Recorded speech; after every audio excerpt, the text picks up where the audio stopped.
les titres, c'est tout de suite.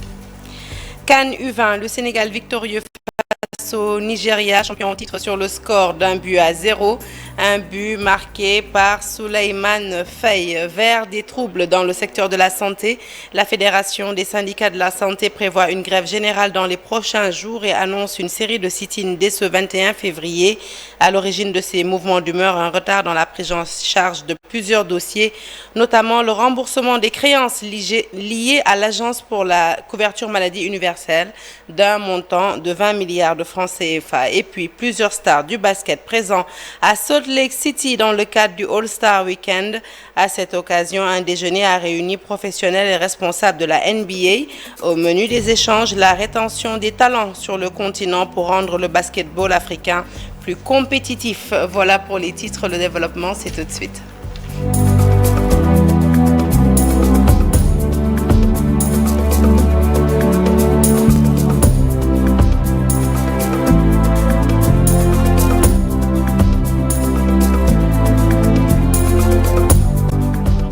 Et à tous, je vous l'annonçais donc tout de suite en titre, démarrage de la CAN U20 en Égypte pour son premier match. Le Sénégal qui a fait face au Nigeria est sorti victorieux sur le score d'1-0.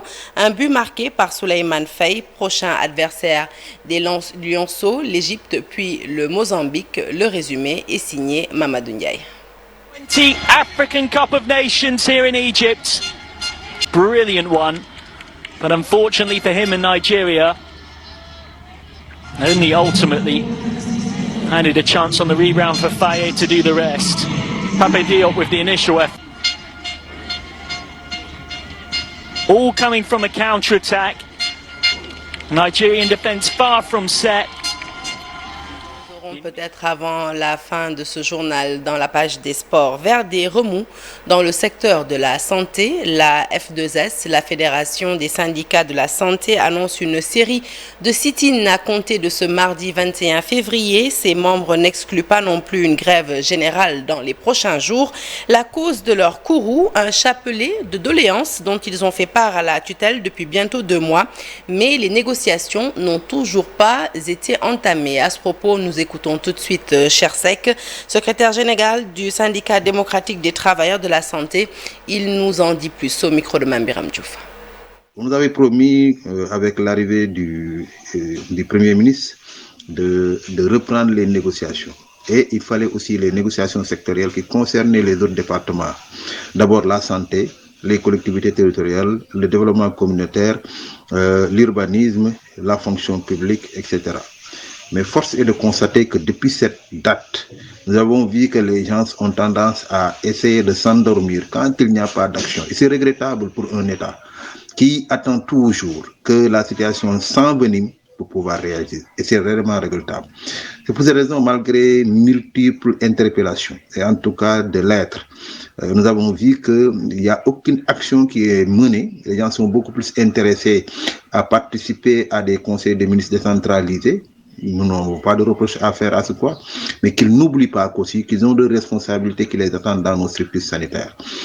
Entre autres points, c'est la matérialisation des accords en ce qui concerne les hôpitaux et les collectivités territoriales. C'est la reprise des discussions en ce qui concerne les ministères sectoriels.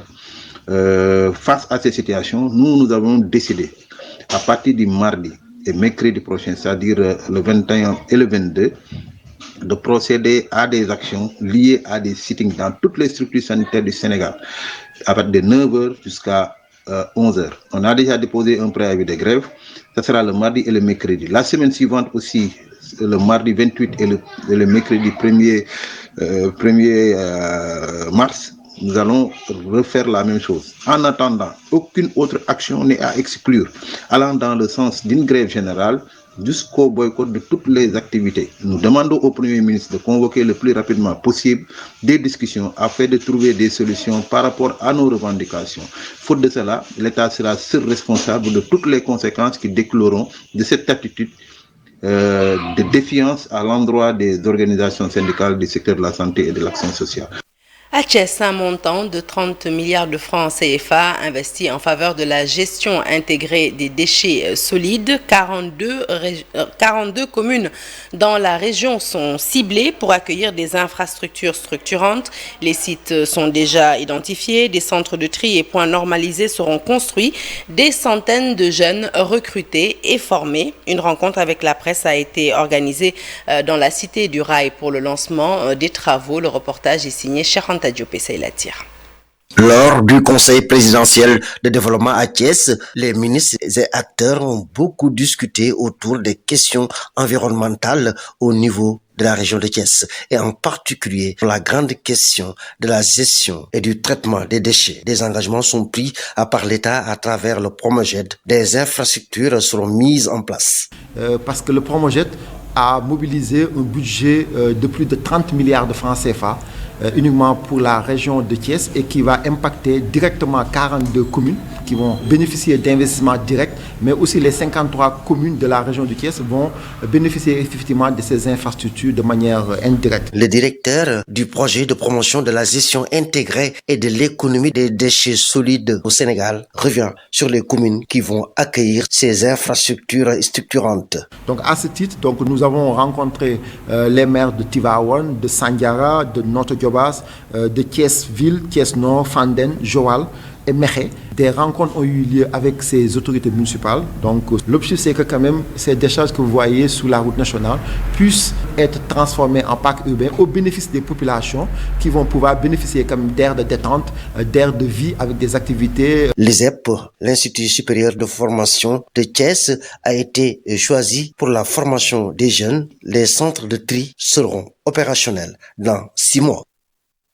Et de l'environnement, nous passons à l'éducation. Bientôt, l'implantation d'une deuxième université dans la région de Saint-Louis. Le projet porté par les acteurs de l'éducation de la ville tricentenaire a séduit le maire de Gandiol qui a donné son avis favorable à la construction de cette université dans le Gandiol. Justement, coût de l'infrastructure, 100 milliards. Un projet qui permettrait ainsi de désengorger l'université Gaston Berger de Saint-Louis et d'offrir aux étudiants de la région de meilleures conditions de vie et d'études. Le point avec Ousseynou Diop et Abib Sek. Pour désengorger l'université de Saint-Louis, des experts veulent une deuxième université à Gandiol. Le but recherché est de régler définitivement les problèmes des étudiants de l'université Gaston Berger qui vivent depuis quelques années des tensions. Donc l'université font que l'université aujourd'hui refuse donc des étudiants et que donc d'où la nécessité de mettre fin à ce conflit permanent puisque c'est devenu une poudrière. L'université dépasse de loin sa capacité d'accueil, ce qui fait que les affrontements entre les forces de l'ordre et les étudiants sont devenus récurrents. Les initiateurs de ce projet ont rencontré la population de Gandiol et le maire de cette localité. Ils ont tous donné leur accord pour la réalisation d'un nouveau temple du savoir dans cette commune du département de Saint-Louis. Gandiol, tous les acteurs, comme vous le voyez, sont là. Donc les chefs de village, les imams, les vieux, les femmes, les jeunes, les professeurs, les cadres. La dernière étape, c'est de transférer donc le dossier au ministre donc, de l'enseignement supérieur pour l'agrément. Pour le maire, Pape Ndiaga Fall, la deuxième université de Saint-Louis à Gandiol est une bonne initiative. Il a promis d'accompagner ce projet pour soulager les étudiants et leurs parents. Nous sommes d'accord pour le projet. Il faut que les universités soient dans plusieurs sites. Cela va régler beaucoup de problèmes pour les étudiants et leurs parents. Le projet de la deuxième université de Saint-Louis à Gandiol avance à grands pas. Selon les initiateurs, l'université va porter le nom de l'ancien président de l'Assemblée nationale, Moustapha Niasse. Faire de Joal un fleuron de l'apiculture, c'est l'objectif de l'ONG Westland en collaboration avec l'association Agir de Joal. 26 millions viennent d'être investis dans un programme qui vise à implanter 150 ruches et faire à terme de la commune un site de référence pour la production de miel. Nous écoutons Gabin Agrono, manager du programme Westland. Il est au micro de Naïmati Dian et Mamadou Gueye. Dans le cadre de la réalisation du projet Miel, au-delà du financement que nous mettons à disposition pour la mise en œuvre des activités du projet, nous mettons aussi à disposition pour un accompagnement technique en termes de conseils dans la restauration de mangroves, mais aussi en termes de conseils dans la mise en œuvre de ces systèmes de valorisation. Nous comptons aussi mettre à disposition notre expertise sous notre projet et gestion des forêts de mangroves du Sénégal au Bénin, que nous mettons en œuvre en partenariat avec le ICN et le collectif 5 Delta. Le coût du projet Miel, c'est un montant de 40 000 € que nous mettons à disposition pour la mise en œuvre du projet. Le projet Miel est un projet de 10 ans d'impulsion qui va semer les bases d'une façon de faire qui va perdurer dans le temps. Et cette initiative, on la mènera sur une durée de 12 mois. Actualité sportive avec la CAN U20 et le Sénégal qui est sorti victorieux de son match face au Nigeria. Match sur le score d'1-0, un but marqué par Souleymane Faye. Résumé signé Mamadou Ndiaye. Une victoire d'entrée pour bien démarrer la compétition. Les hommes de Malick Daf ont assuré l'essentiel en l'emportant face au Nigeria 1-0 à l'occasion de la première journée de la phase de groupe de la CAN U20 qui se déroule actuellement en Égypte au Caire. C'est Souleymane Faye qui ouvre le score à la 40e minute et donne la victoire aux protégés de Malick Daf. 1-0. Au passage, alors que l'Égypte et le Mozambique se sont départagés sur un score nul et vierge, les Lionceaux prennent la première place du groupe A pour le plus grand plaisir du capitaine Samba Diallo, élu homme du match.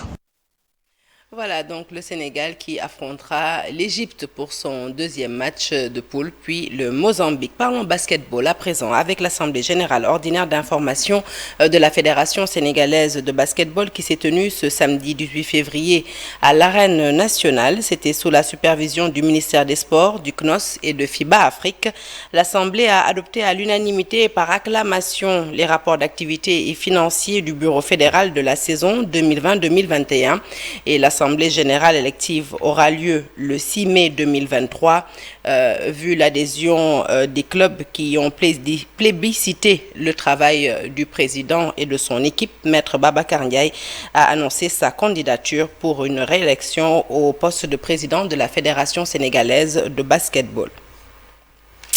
Basket toujours, mais cette fois-ci aux États-Unis, avec cette question, comment permettre aux basketteurs africains de vivre décemment de leur métier tout en évoluant dans un environnement adéquat? Une question qui s'est donc invitée au menu d'un déjeuner qui a réuni stars du basket, du cinéma, mais aussi managers de la NBA. Alors au cours des échanges, hommage a été rendu à Amadou Gallo Fall, cité en modèle et connu pour avoir emprunté un parcours semé d'embûches avant de s'imposer dans le secteur pour devenir le président de la Ligue africaine de basketball. Compte rendu de ce déjeuner signé à Mam Fatundoy, notre envoyé spécial à Salt Lake City. Les images sont signées Sedina Alundiagne. Le gratin du basket américain, dont le commissaire Adam Silver réunit en un seul endroit. Cela démontre l'intérêt que suscite de plus en plus le continent. Le paradigme a changé, les Africains sont au premier plan de la réussite de la plus grande ligue de basket au monde. Bien sûr, il y en a de plus en plus, un petit peu dans tous les secteurs, parce que bien sûr il y a sur le terrain, mais il y a aussi en dehors du terrain, tous les exécutifs. Et donc du coup, c'est joli à voir. Ouais. Très excité pour l'Afrique qui montre encore son talent. On dit que les ressources humaines sont la principale richesse de notre continent. Vous voyez Pascal Siakam, Giannis Antetokounmpo, Joel Embiid, Burna Boy, ça va être grand. S'il y a un homme qui inspire à chaque fois qu'on tend notre micro, c'est aussi celui que certains appellent le parrain, en l'occurrence Amadou Gallo Fall. Il est un précurseur et un guide. Plateforme qui commence premièrement avec Amadou Gallo. On est très fiers de lui. Et quand on a un président, un leader comme ça, on sait que tout va bien se passer. Un très bon travail a été fait sur le continent à l'image de la balle avec Amadou Fall et Victor avec la NBA Afrique. Il faut réunir les différents éléments. C'est cela que nous voulions, attirer les investisseurs dans le business du sport. Le chemin inverse suscite aussi de plus en plus d'intérêt avec NBA Afrique, mais surtout la Basketball Africa League. Car le but est de mettre en place un environnement favorable au développement du basket et des basketteurs sur le continent afin que tout le monde y soit bien. On voit vraiment la croissance de la balle, du coup, qui est une ligue qui est toute jeune. mais il y a quand même beaucoup de monde et puis de plus en plus d'intérêt de la part de tous les acteurs vraiment du basket mondial. Donc avec la NBA bien sûr en fer de lance. Je suis venu pour me faire une idée, voir ce qu'on peut créer pour le futur du continent. Cela ne doit pas seulement concerner le sport, mais l'agriculture, le business. Dans tous les secteurs de la vie, il faut construire des infrastructures. C'est une chance pour moi d'être ici pour prendre la température. C'est un gros challenge, mais c'est un challenge que c'est une des choses que je comprends un peu. C'était mon métier pendant 15 ans. Alors maintenant, c'est à nous de créer avec ce qu'on a pu consommer. La NBA nous a apporté beaucoup. Alors maintenant, c'est à nous de redonner et de faire des belles choses sur le continent. Afrique au cœur de la NBA, c'est le cas de le dire. Ce soir, à l'occasion du match phare du week-end, des Africains, à l'image de Joel Embiid, Giannis Antetokounmpo, seront All-Starters. Burna Boy et Rema, deux Nigérians, feront le show à la mi-temps de cette rencontre. L'Afrique n'est plus en marge, mais bien au cœur du business. La Basketball African League, la BAL, bien représentée donc à Salt Lake City grâce à ses ambassadeurs dont Joachim Noah, Yann Maimi, professionnel ayant notamment évolué en NBA. Le compagnonnage avec ses anciens joueurs date d'il y a très longtemps. Aujourd'hui, leur implication dans la BAL est naturelle, selon son président Amadou Gallo Fall, que je vous propose d'écouter toujours au micro de Mame Fatou Ndoye. Connexion, c'est déjà un travail de longue haleine. C'est des gens qui ont évolué avec nous jusqu'à la Basketball Africa League. Parce que je le répète souvent, lorsque nous sommes allés à Johannesburg en 2010 pour commencer NBA Africa, on n'a pas dit on va commencer avec une ligue professionnelle. On a fait beaucoup d'activités à la base. Je me rappelle tout à l'heure, Joachim Noah, il parlait de voyage qu'on a effectué avec lui en 2013 pour construire un terrain à Yaoundé. Pareil pour Yann Mahimi, c'est pareil pour Lualdeng, avec qui on a été au Sud-Soudan plusieurs fois depuis. Même on a vu la naissance de son pays. Justement, avec l'avènement de la Ligue, ils sont là à nos côtés. Joachim et Yann et Lualdeng, ils sont des investisseurs dans la Ligue et dans NBA Africa. C'est juste pour dire que, pareil avec Dikembe Mutombo, c'est une évolution. C'est tout ce qu'on voit aujourd'hui, c'est passé de manière organique au fil des années. Et voilà qui met un terme à cette édition que je suis ravie de vous avoir représenté. Un journal que vous pouvez suivre en replay sur toutes nos plateformes digitales. Excellente suite de programmes sur la télévision Futur Média. Bon début de semaine à toutes et à tous.